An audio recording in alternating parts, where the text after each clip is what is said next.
Hii roho ya kwanza au dimension ya kwanza au sehemu ya kwanza ya hii roho ya huyu Roho Mtakatifu inaitwa roho ya Bwana. Roho ya Bwana.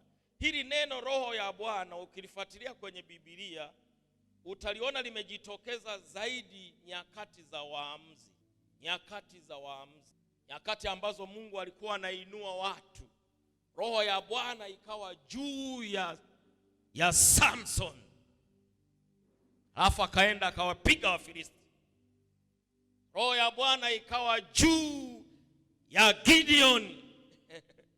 Akaliongoza jeshi la wana wa Israeli wakapata kushindwa.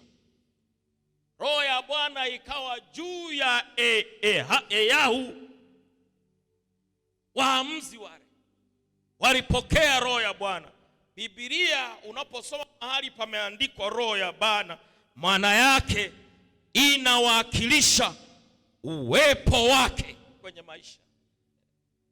Roho Mtakatifu anapokuja kwenye maisha yako anarejesha uwepo wa Mungu, utiisho wa kimungu. Bwana Yesu asifiwe sana. Ndio maana Mfalme Sauli alipopokea hii roho, Biblia inasema alifanywa mtu mwingine.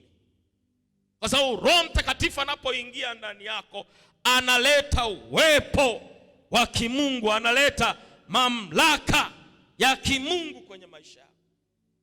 Hiyo ndo dimension ya kwanza, hiyo ndo sehemu ya kwanza ambayo Roho Mtakatifu ameibeba. Bila Roho Mtakatifu huwezi kuwa na uwepo wa Mungu.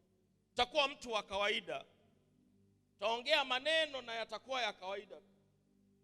Utatoa ushauri na ushauri utakuwa wa kawaida.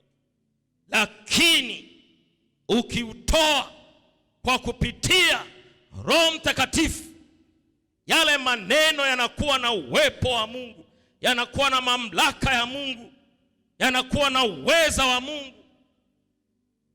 Bwana Yesu asifiwe sana. Na hiyo ndio sehemu ya kwanza Roho Mtakatifu anaoileta kwenye maisha ya mtu ambaye amejazwa Roho Mtakatifu, na mamlaka ya Mungu yanayokaa juu ya mtu aliyempokea, yakimpa uwezo wa kuishi kwa ajili ya Mungu na kutekeleza mapenzi yake. Hiyo ndio roho ya kwanza hiyo. Maana mtu asiyekuwa na roho wa Kristo, Paulo anasema mtu asiye na roho wa Kristo huyo sio wake. Kwa sababu hawezi kuwa na uwezo wa kufanya mapenzi ya Mungu. Hawezi. Atakuwa mtu wa mwilini, anawaza mwilini. Kwa ili uweze kutoka mwilini na uwe mtu wa rohoni, lazima Roho Mtakatifu aingie kwako, akufanye uwe mtu mwingine, alete roho ya Bwana iwe juu yako, alete mamlaka, alete uwezo. Jamani, huwa hatuishi kwa kujizuia kushinda dhambi. Hatuishi kwa kujizuia. Utafika mahali unalemewa kama unajizuia. Ndio maana wale wa Kristo ambao hawana roho ya Kristo, maisha yao ni kama mtu mwenye kifafa.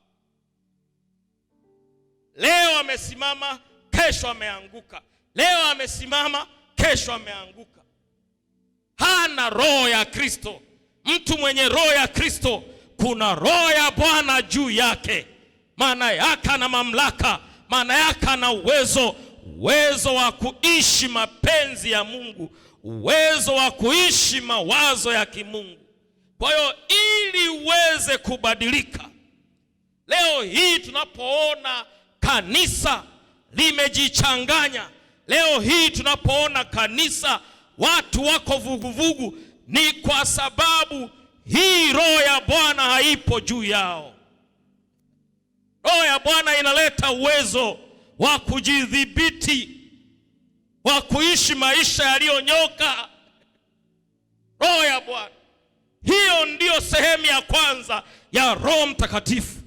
Ndio maana kanisa linahitaji Roho Mtakatifu ili liweze kumpendeza Mungu, ili liweze kumuishia Mungu, ili liweze kufanya kazi ya Mungu kikamilifu.